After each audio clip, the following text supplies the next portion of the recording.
Hi friends, welcome back to my channel. അപ്പോൾ ഇന്ന് നമ്മൾ ഡിസ്കസ് ചെയ്യാൻ പോകുന്നത് 7ാം ക്ലാസ്സിലെ ബേസിക് സയൻസിലെ 7ാമത്തെ പാഠമായ മനുഷ്യ ശരീരം ഒരു വിസ്മയം, രക്തപര്യനം, വിസർജനം, നാഡീയ ഏകോപനം എന്ന ചാപ്റ്ററാണ്. അപ്പോൾ ഈ ചാപ്റ്റർ തുടങ്ങുന്നത് എങ്ങനെയാണ്? ഒരു ചിത്രം കാണിച്ചുകൊണ്ടാണല്ലേ. ചിത്രം നിരീക്ഷിക്കൂ. കടുത്ത പനി ബാധിച്ച് 2 ദിവസമായി ആഹാരം കഴിക്കാതെ അവശനായ കുട്ടിയെ ആശുപത്രിയിൽ പ്രവേശിപ്പിച്ചു.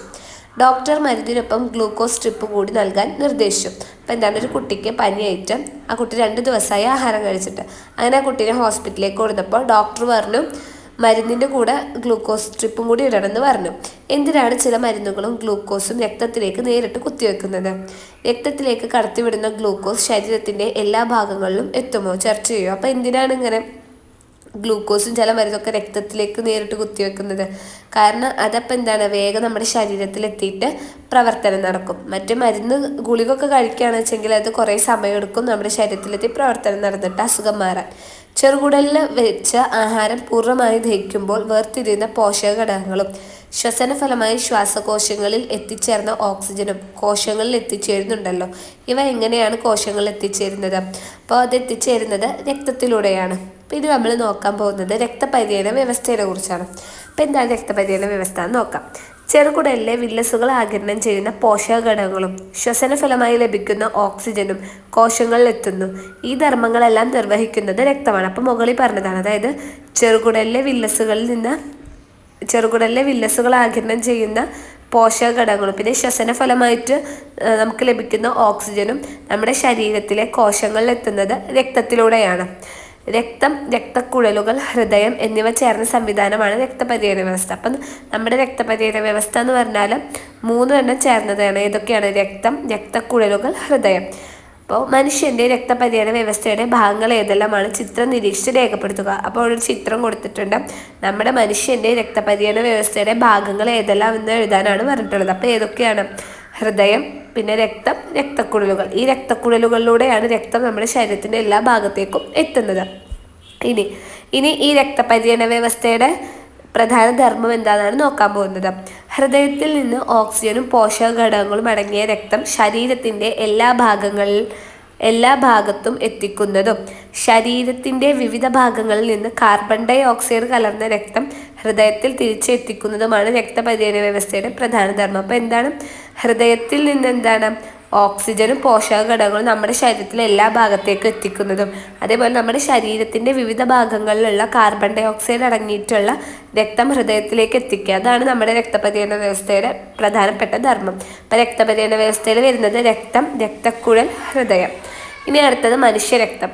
നമ്മുടെ രക്തത്തിൻ്റെ നിറം എന്താണെന്ന് നിങ്ങൾക്കറിയാമല്ലോ. നമ്മുടെ രക്തത്തിൻ്റെ നിറം എന്താണ്? ചുവപ്പ് നിറമാണ് അല്ലേ. അപ്പോൾ എങ്ങനെയാണ് ചുവപ്പ് നിറം കിട്ടിയിട്ടുണ്ടാവുക? അപ്പോൾ അതാണ് നോക്കുന്നത്. രക്തത്തിൻ്റെ ചുവപ്പ് നിറത്തിന് കാരണം എന്താണ്? ഹീമോഗ്ലോബിൻ എന്ന വർണ്ണവസ്തുവിൻ്റെ സാന്നിധ്യമാണ് രക്തത്തിൻ്റെ ചുവപ്പ് നിറത്തിന് കാരണം. അപ്പം രക്തത്തിന് ചുവപ്പ് നിറം നൽകുന്നത് എന്താണ്? ഹീമോഗ്ലോബിൻ എന്ന ഒരു വർണ്ണവസ്തുവാണ്. ഹീമോഗ്ലോബിൻ്റെ പ്രധാന ഘടകങ്ങൾ ഇരുമ്പും പ്രോട്ടീനുമാണ്. ഇരുമ്പടങ്ങിയ ആഹാരം കഴിക്കേണ്ടതിൻ്റെ ആവശ്യകത ഇതിൽ നിന്നും മനസ്സിലായല്ലോ. ഇരുമ്പടങ്ങിയ ചില ഭക്ഷ്യവസ്തുക്കൾ ചിത്രത്തിൽ കൊടുത്തിരിക്കുന്നത് ശ്രദ്ധിക്കൂ. ഇത്തരത്തിൽ മറ്റ് ഭക്ഷ്യവസ്തുക്കൾ കണ്ടെത്തി ശാസ്ത്ര പുസ്തകത്തിൽ രേഖപ്പെടുത്തുക. അപ്പം നമ്മുടെ മനുഷ്യ രക്തത്തിൻ്റെ നിറം ചുവപ്പ് നിറമാണ്. അതിന് ചുവപ്പ് നിറം നൽകുന്നത് എന്താണ്? ഹീമോഗ്ലോബിനാണ്. ഹീമോഗ്ലോബിൻ ഒരു വർണ്ണകമാണ്.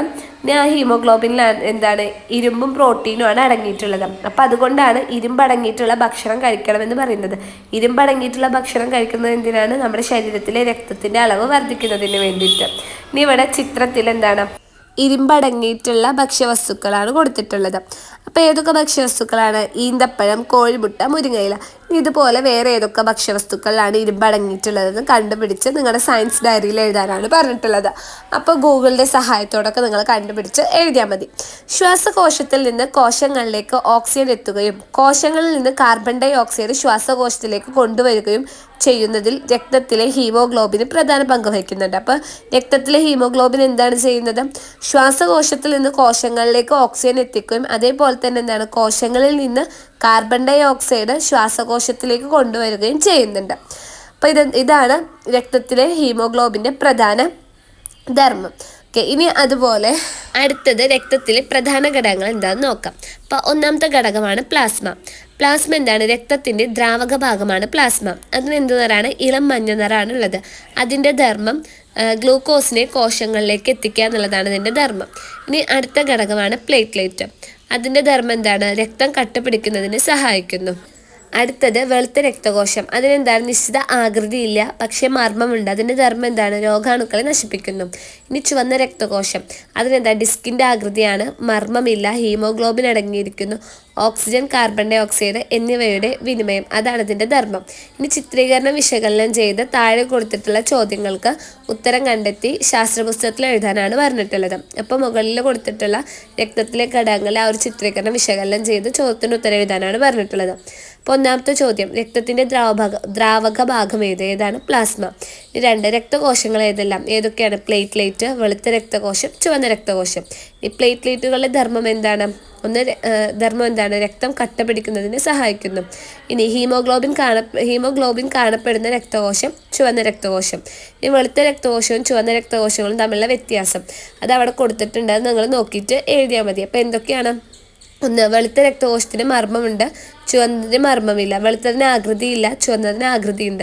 വെളുത്തതിൽ ഹീമോഗ്ലോബിൻ ഇല്ല, ചുവന്നതിൽ ഹീമോഗ്ലോബിൻ ഉണ്ട്.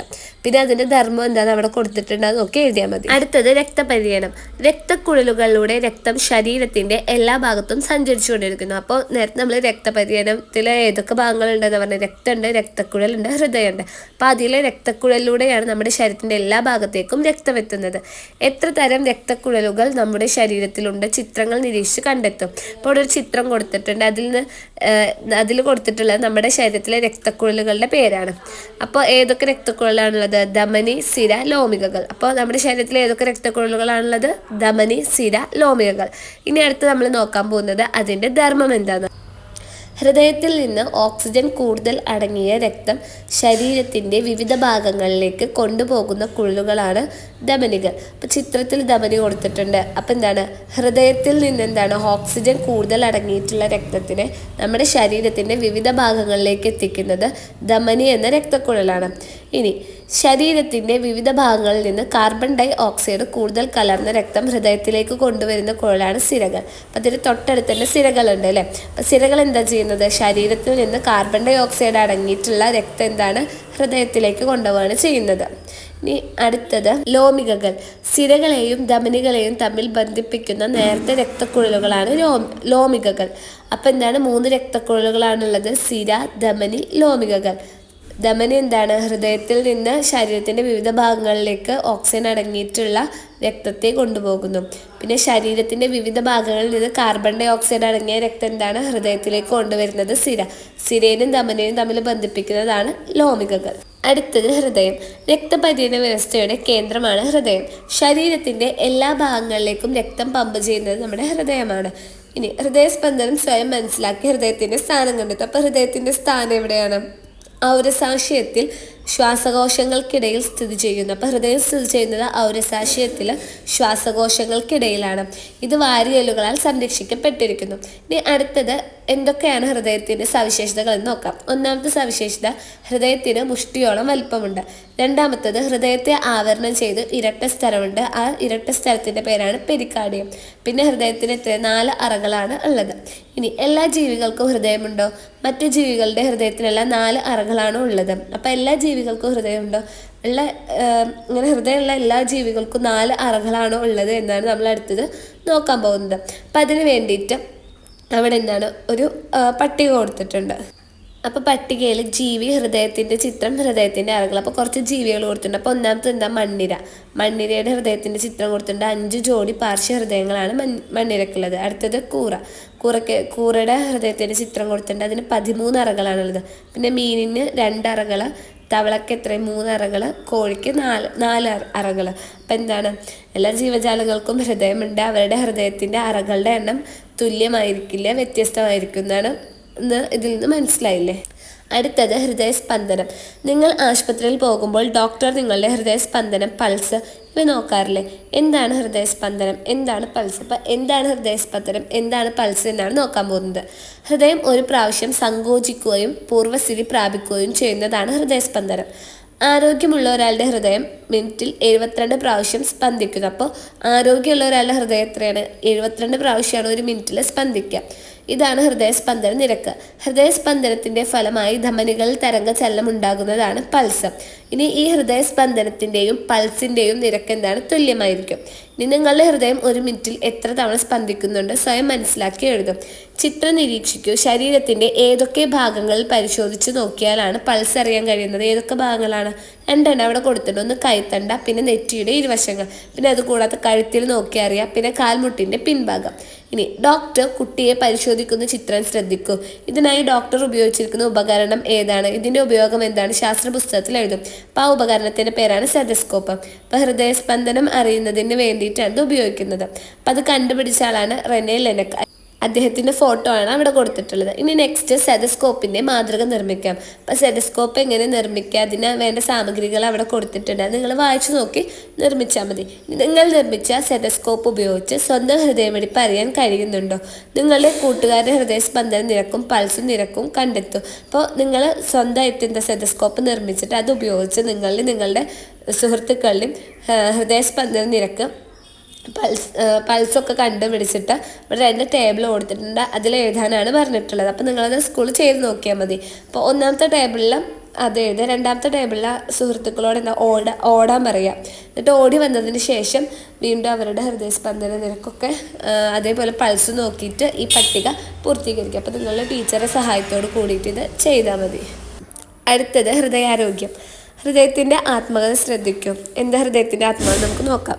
കൂടുതൽ കൊഴുപ്പടങ്ങിയ ഭക്ഷണം സ്ഥിരമായി കഴിക്കുന്നത് എൻ്റെ പ്രവർത്തനത്തെ ബാധിക്കുമെന്ന് ഹൃദയം പറയുകയാണ്. അതുപോലെ ജീവിതശൈലി രോഗങ്ങളും എന്നെ തളർത്തും. പുകവലി, മദ്യപാനം എന്നിവ എന്നെ വേഗം രോഗിയാക്കും. വ്യായാമം ചെയ്തില്ലെങ്കിൽ എൻ്റെ ആരോഗ്യം തകരാറിലാകും. അപ്പോൾ ഹൃദയാരോഗ്യം നിലനിർത്താൻ നാം എന്തെല്ലാം കാര്യങ്ങൾ ശ്രദ്ധിക്കണം? ഹൃദയാരോഗ്യം നിലനിർത്താൻ നമ്മൾ എന്തൊക്കെയാണ് ചെയ്യേണ്ടത്? ശരിയായ ആഹാരശീലം വേണം. അതേപോലെ നന്നായി വ്യായാമം ചെയ്യണം. പിന്നെ അതുപോലെ തന്നെ പുകവലി, മദ്യപാനം അതൊക്കെ ഒഴിവാക്കണം. എന്നാൽ മാത്രമാണ് നല്ലൊരു നമ്മുടെ ഹൃദയാരോഗ്യം നമുക്ക് നിലനിർത്താൻ പറ്റുള്ളൂ. ഇനി അടുത്തത് മുറിവുണ്ടായാൽ. ഹൃദയം, രക്തം, രക്തക്കൊഴലുകൾ എന്നിവ രക്തപര്യന വ്യവസ്ഥയുടെ ഭാഗങ്ങളാണെന്ന് മനസ്സിലായല്ലോ. രക്തക്കൊഴലുകൾ മുറിഞ്ഞാൽ എന്ത് സംഭവിക്കും? കളിച്ചുകൊണ്ടിരിക്കെ നിങ്ങളുടെ കൂട്ടുകാരന് കയ്യിൽ ഒരു മുറിവുണ്ടായി, രക്തം ഒഴുകുന്നു. നിങ്ങൾ എന്ത് ചെയ്യും? നമ്മളെന്താണ് പൈപ്പിൻ്റെ അടിയിൽ കൊണ്ടുപോയിട്ട് അത് അവിടെ കഴുകി വൃത്തിയാക്കും. അല്ലെങ്കിൽ എന്താണ് തുണി ഉപയോഗിച്ചിട്ടൊക്കെ കെട്ടും. ഈ മുറിവ് പറ്റിയ ഒരാൾക്ക് എന്ത് പ്രഥമ ശുശ്രൂഷയാണ് നൽകുന്നത്? അപ്പോൾ ഒന്ന് ശുദ്ധജലം ഉപയോഗിച്ച് മുറിവ് വൃത്തിയാക്കുക. പിന്നെ മുറിവിൽ അമർത്തിപ്പിടിക്കുക, അപ്പോൾ രക്തം നിൽക്കും. അതുപോലെ കയ്യിലാണ് മുറിവെങ്കിൽ കൈ ഉയർത്തിപ്പിടിക്കുക. രക്തപ്രവാഹം നിൽക്കുന്നില്ലെങ്കിൽ ശുദ്ധമായ തുണിയോ ബാൻഡേജോ കൊണ്ട് മുറിവ് പൊതിഞ്ഞു കെട്ടുക. വേഗത്തിൽ വൈദ്യസഹായം ലഭ്യമാക്കുക. അപ്പോൾ ഇതൊക്കെയാണ് നമ്മുടെ കയ്യിൽ എന്താണ് ഒരു മുറിവുണ്ടായാൽ നമ്മൾ ചെയ്യുന്നത്, അല്ലേ? അടുത്തത് രക്തദാനം, മഹാദാനം. ആരോഗ്യമുള്ള ഒരാളുടെ ശരീരത്തിൽ ഏകദേശം 5.5 ലിറ്റർ വരെ രക്തമുണ്ടാകും. അപകടങ്ങൾ, അസുഖങ്ങൾ എന്നിവ മൂലം ശരീരത്തിൽ രക്തത്തിൻ്റെ അളവ് കുറയുമ്പോൾ എന്താണ് ചെയ്യുന്നത്? നമ്മൾ രക്തം കയറ്റുകയാണ്. ഹോസ്പിറ്റലിൽ പോയിട്ട് രക്തം കയറ്റും. ചിത്രം നിരീക്ഷിക്കൂ. ഒരാൾ സ്വമനസ്സാലെ മറ്റൊരാൾക്കോ ശാസ്ത്രീയമായി സൂക്ഷിച്ച് പിന്നീട് ഉപയോഗിക്കുന്നതിനോ രക്തം നൽകുന്നതാണ് രക്തദാനം. നിങ്ങളും 18 വയസ്സ് കഴിയുമ്പോൾ ഒരു സാമൂഹിക സേവനം എന്ന നിലയിൽ ഇതിൻ്റെ ഭാഗമാകുമല്ലോ. രക്തദാനവുമായി ബന്ധപ്പെട്ട മുദ്രാഗീതങ്ങൾ തയ്യാറാക്കി ക്ലാസ്സിൽ പ്രദർശിപ്പിക്കും. അപ്പം ഈ ഒരു ടോപ്പിക്കോട് കൂടിയിട്ട് നമ്മൾ ഇന്നത്തെ വീഡിയോ ഇവിടെ അവസാനിപ്പിക്കുകയാണ്. ഇനി ഈ പാഠഭാഗത്തിൻ്റെ ബാക്കി ഭാഗങ്ങൾ നമുക്ക് ഇതിൻ്റെ പാർട്ട് 2 വീഡിയോയിലൂടെ കാണാം. Thanks for watching.